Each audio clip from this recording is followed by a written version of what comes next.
Good morning, school leaders and teachers and the members of Marks Committee.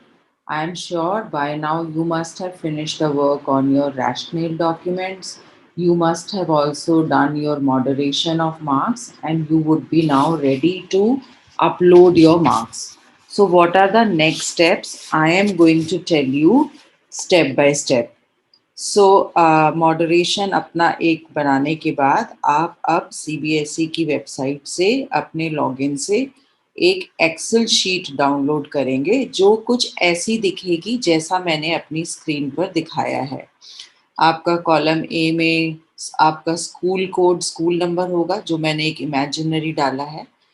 Column B में आपका candidates का roll number होगा which again I have put imaginary then you will have the names of the candidates then you will have all the subjects. Subject 1, first column will have the subject code, then the yellow column will have the theory marks that you will enter, and the next column will have the subject maximum marks.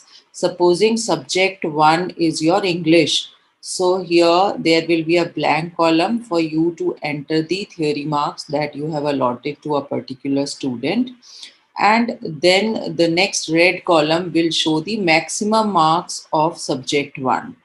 Now coming to subject 2, this will be the code of subject 2. It could be any of the languages or any that you have opted for. Then this yellow column will have the place for entering your theory marks, and the red column will have the maximum marks for subject 2. So you will have 5 or 6 such columns depending upon how many subjects your students have opted. Now it is important that you upload the marks based upon the maximum marks, maximum theory marks allotted to a subject. There may be many subjects where there would be a difference in the theory mark, like in case of painting, in case of IT, your maximum marks for theory may vary. So please be very careful when you enter the marks. Now, another very important thing which I want to bring out here is so that you don't miss it, that your candidate's roll number and your candidate's names are not in the chronological order. So please don't expect to see the names of the candidates in alphabetical order or in the roll number order. So you have to be very, very extremely careful while entering the marks. I would suggest you take a printout of the Excel sheet, keep all the mark list of the subjects in front of you and very carefully enter the marks in the Excel sheet. Now, what is the next step after you have completed this Excel sheet? The next step is you will have to upload this Excel sheet. Now, after uploading, supposing you realize that there are some mistakes or there are some edits.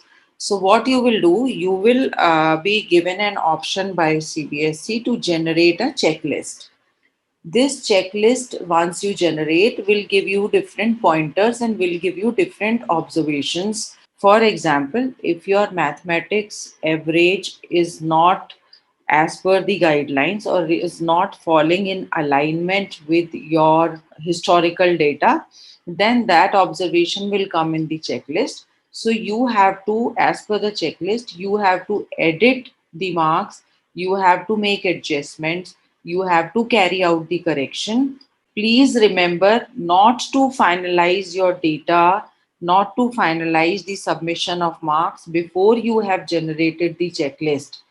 Make it a point to generate the checklist. See that all the observations that are given in the checklist are taken care of. And only once you are very, very sure and you have done all the modifications and corrections, only after that you must click the button of finalization of data. Now, few important checklists which you have to remember, I will just tell here that please do not edit any other information in the Excel sheet apart from the marks that you are allotting. Also, please ensure that average mean of theory marks entered by you for a particular subject is in alignment with your historical data.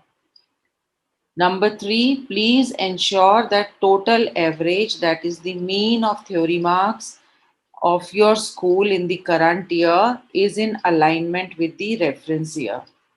Another very important point is, which is the fourth point, do not change the subject code or do not enter any new subject in the Excel file, please.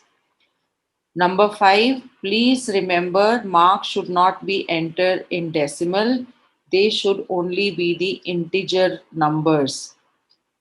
Number six, please enter valid marks, or if your candidate was absent, please mark AB absent in the yellow marked column in the Excel file against the roll number of the candidate. Number seven, enter the marks against each subject. Number eight is, which is very important, generate the checklist and check it thoroughly before you finalize the marks or finalize the data. I hope it will be of help to you. Please keep sharing and liking the videos. And if you have any other important inputs, please put it in this comment section for the benefit of the community. Thank you so much.